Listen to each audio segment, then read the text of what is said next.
What is going on, guys? Here we're in this part of the video where we are going to unbox this thing. Now this is the Ruger RXM, and in the box when you buy it you get your lock with your keys, two 15-round PMags here, and obviously your RXM. Now for less than $400 you actually get a lot with this gun as opposed to like an actual Glock 19. You get multiple options when mounting a red dot, so you can either do RMR, RMSC, or I believe the Delta Point Pro.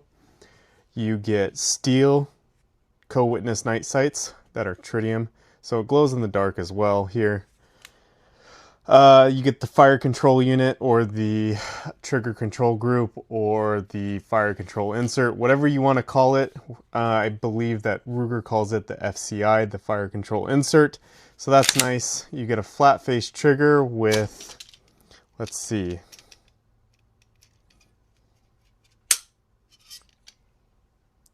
4.5 pounds. 4.5 pounds here. So let's try this again.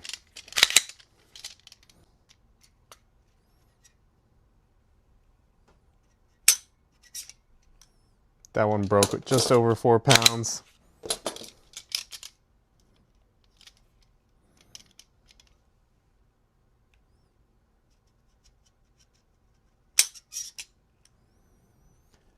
That one broke at 4 pounds, but the little trigger thing pushed it forward, so let's try this again.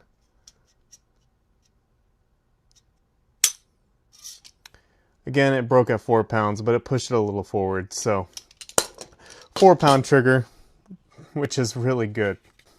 You will in the future be able to change these frames here because Magpul is coming out with a subcompact and a full-size frame. So you'll be able to use all sorts of magazines. As of right now, there's your Glock 19 mags. Your Glock 17 mags will still fit. You'll just get that little extra overhang. And then your 32 round stick mags, 31 round stick mags. So that works there as well. So let's get this thing upgraded and show you what it is.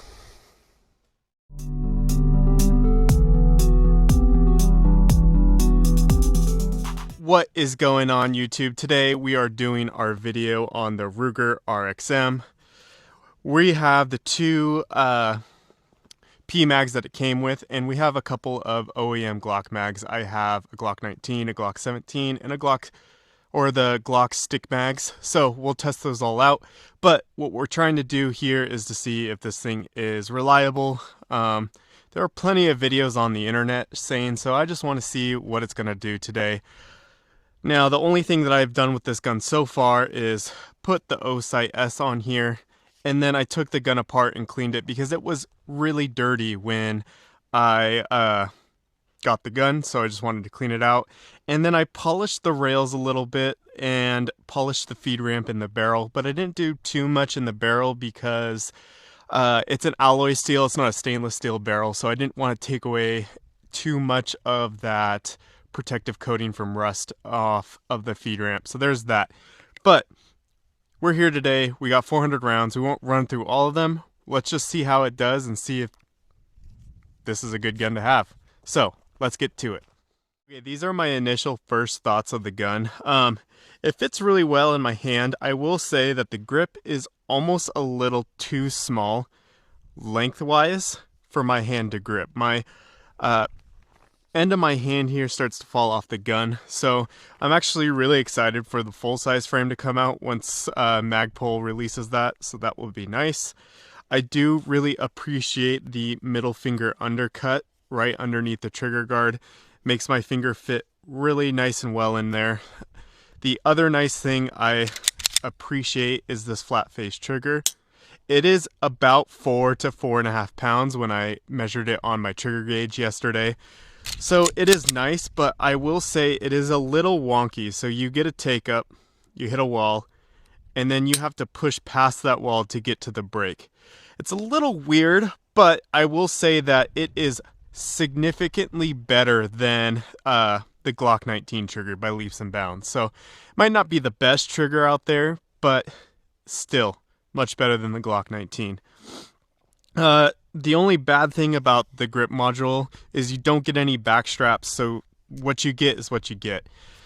So that is a little unfortunate, and while they did make a nice cutout for the magazine release right here, it is just the grip is just a little too long from front to back for my thumb to reach it. So I do have to kind of break my grip a little slightly to get there. They do provide you with a little gas pedal shelf up here, but I am finding when I was dry firing it that it is a little bit of a reach to get to, and it's not much of a shelf. So for those of you that have like the antimatter wings that go on your, what is it, the TRL7 subs, the Streamlights or whatever they are, you'll probably would just want to stick with that. But it is much nicer. The magazine release is extended as opposed to what is on the Glock. The slide release is also curved out just a little bit, so it is easier to manipulate, and I don't have to break my grip for that, at least. So now the PMags. The PMags are terrible. I just loaded 2 of them up, and I actually was like, wow, I need a speed loader or a loader assistant to get these mags loaded. Now the Glock mags were a lot easier to load except for the stick mag. I was only able to get to about 25 rounds out of the 32, which I was kind of expecting. So I think I will need to get a speed loader for this in the future. And then on the final note, the grip texture on the Magpul frame, it's not bad, but it's not great either. It's definitely better than what Glock offers, but I think over years of use that this will eventually get worn down. So this will probably be something that you will need to add grip tape into the future. Now I got the O-Sight S on here. I have bore sighted it with my laser bore sighter in my hallway at my house. So we're at 10 yards, so we're gonna see what we're working with here. Okay, standard PMags that come with the gun.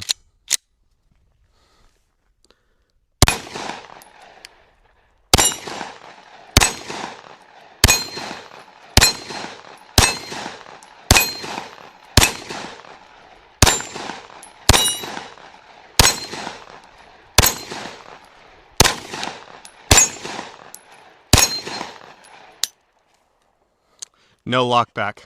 Okay. Locked back when I pulled it back there, but no lock back. So I pulled it back there, it locks back on its own, but obviously that is an issue for some people.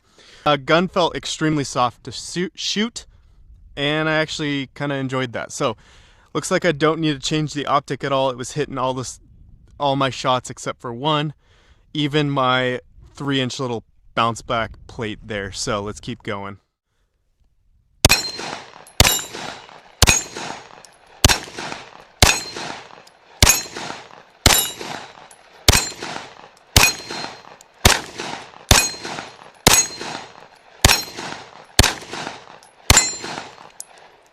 Got a lock back that time. All right, nice. Okay, now we got the Glock 19 mag. Sorry, Glock 17 mag.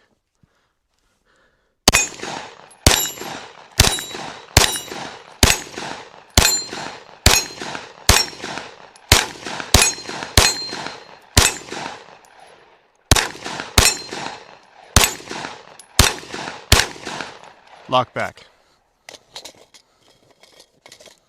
Glock 19 mag.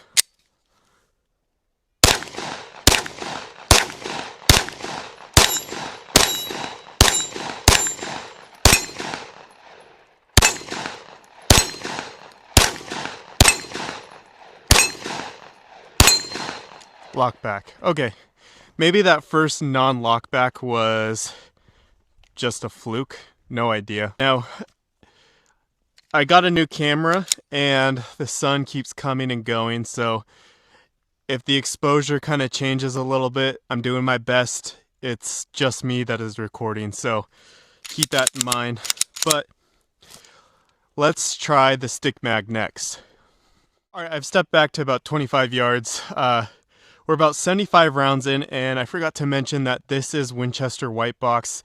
It is 115 grain, just standard ball ammunition. So far we've had no issues other than the no lockback. Nice, nice.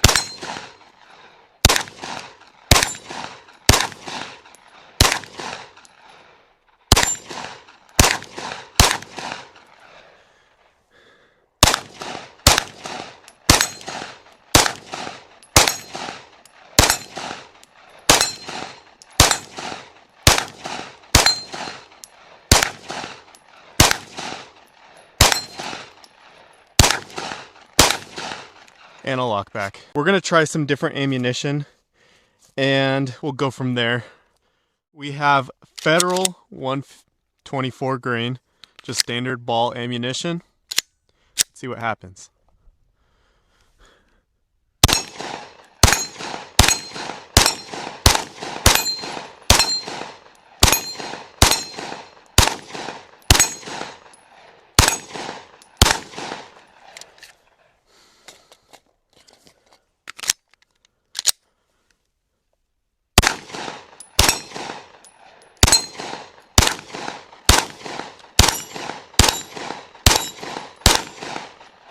Oh, my target fell over.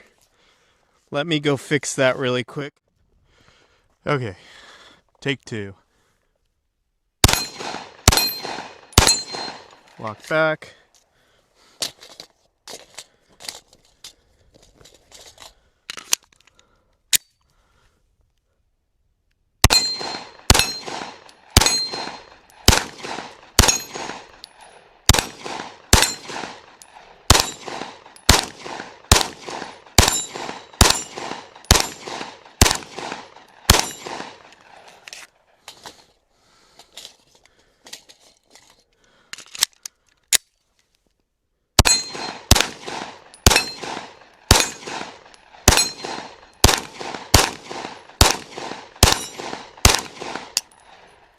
No lockback, and that was on the Glock magazine. So I don't know what could be causing that issue. That was 50 rounds, and the only malfunction there was the no lockback. So not a, like I said, not a huge deal breaker for me. It's not a catastrophic failure. It is still a failure, but it's not going to prevent you from using your gun. So let's try something else. The next 50 rounds are Range Dynamics 115, just ball ammunition. We'll run through it. We'll see how it does. You guys can hopefully see my targets over there. And then we'll wrap this video up. Now I know we'll be about 200-ish rounds in once we get to the end of this, and I know that's not a lot of ammunition, but it should be enough to give a good first guess on what this gun is like. I'll be honest, I will carry this. It's accurate. I had no issues with it, but let's just get to shooting and then we'll talk about it.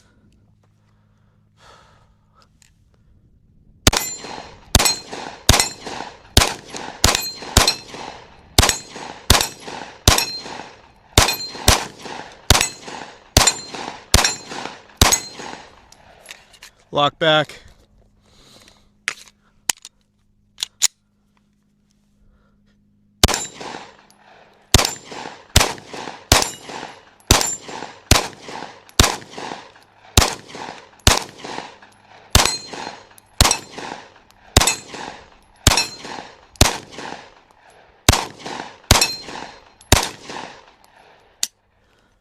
No lockback. That was the Glock 17 magazine there.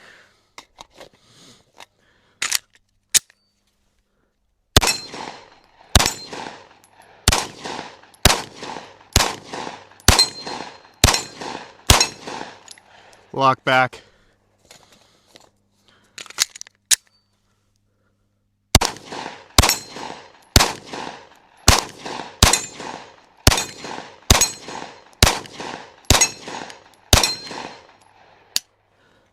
No lockback, and that was a P mag. Okay, let's talk about it. Okay, who is the Ruger RXM for? Now, if you have not purchased a Glock or you don't own a Glock, I don't know if this would be the gun that you go out and get over the Glock. Now, while I went through 200 rounds, I had, what, 4 or 5 non-lockbacks. The gun ate up all different types of weight and ammunition, and all 4 different types of ammunition that I put into the gun. So, I mean, to me it seems reliable, even if you had no lockback issue. But shooting the gun, I did notice that it gets pretty dirty, and it is extremely hot after 200 rounds. But this is what I think. The change in the grip angle for this gun makes it so much easier to present and do some follow-up shots. I will admit that I was actually pretty quick with the follow-up shots on this gun, even if it was my first try. And now I only did some defensive ranges. I didn't go super far with the 50-yard shots or anything like that. I would say that this is a pretty accurate gun. It fits great in my hand. It is a little small, so keep that in mind if you have very large hands. I wouldn't get this thing until the large frame that Magpul releases comes out. Now, I did order the green variant for this frame. It is still the Glock 19 size frame, but I want it to match my channel's color, so it's going with the green here pretty soon. And I actually do really like the fact that I can pull out the frame, because in the future I would love to put like a metal frame on this gun. After shooting my high power, last month, it is pretty clear to me that metal frame handguns in 9mm are just flat out superior. Even if they're aluminum, still superior. Other than that, as far as ergos go, I do like the slide serrations in the front, easy to grab, or the slide serrations in the back. And the multi-systems for the red dot mounting, perfect. I love that it's a direct mount and I don't have to mess around with anything with plates. It goes on nice and clean. It looks like it's perfect for the gun, It fits perfectly. There isn't any like small plastic wedge in there to make the gun look off. Looks great. The trigger feels great, and like I said, there's that weird take up after you hit the wall, so that is a little interesting. But I will say though, I am running double ear pro right now, and I can actually hear the gun click when it resets and when I pull the trigger. So it is very loud and it's audible, but I will say when I was dry firing this thing last night, some of the trigger pulls, because it was so aggressive to break that wall there, it did cause me to kind of pull the gun a little bit, and I saw that in the optic. But I kind of worked through that throughout the night, and I didn't have any issues today. I hit almost all my shots here today. Only had issues when going further back, and that's kind of just the adjustment that the optic needs to happen. I wasn't trying to be, I guess, super accurate at super long shots today. I just wanted to see what it'd do in, a defensive range. So, I do like it. And I thought that the back straps would be an issue, that not having any, but it doesn't. And the small break that I have to do for the magazine release, not a huge issue for me either. And I know that the non-lockbacks on both the Glock magazines and the PMags are an issue for some people. Personally, it's not a huge issue for me. But I will say, if you do get this gun, you're going to have to get Glock mags, because the PMags, they're just god-awful to load. I did not enjoy loading those things. For whatever reason, they just aren't, they're not as springy, and I'm going to have to actually look into getting a speed loader, which is interesting to me because I have a speed loader for my Smith & Wesson, but it's not something that I absolutely need. Like, I actually do need the speed loader for this gun, which is kind of a bummer. The night sights, great. They co-witness if you want to co-witness with your red dot. They actually glow really well, and I'm almost positive that these are high vis because it has the HZ H325, and that's this kind of same of the nomenclature that they name their other sights as well, and they're steel. And you have the adjustable rear, so you can adjust it for windage or whatever if you need to make some fine adjustments. But the front sight is non-adjustable. It is where it's at. But you're gonna use a red dot on this thing, so do you really need him? Just depends on what you want it. So yeah, I give this gun a great score. I'd probably give it an 8 or a 9. Probably just leave it at an 8. The lockbacks are going to be an issue for some people, but nice shooting gun.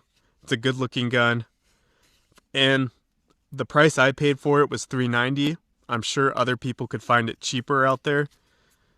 $390 beats $650 with less features on the Glock, so keep that in mind.